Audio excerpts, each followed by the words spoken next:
Čaute ľudia, ja sa volám Patogames TV a dneska je to informačné video. Dňa 22.1.2016 sa mi vymazal svet Paťo.sk svet 1 medzinárodný.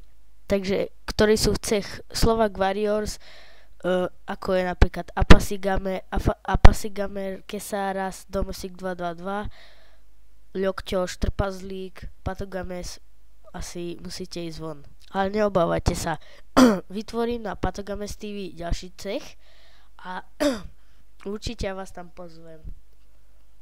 Takže tu si, počkajte, ešte tak vám ukážem. Tak, asi nejak takto vyzerá moja postava. Takže z tohto videa by to bolo všetko. Lúči sa s vami Patogames TV a čaute. Čaute, akože čaute.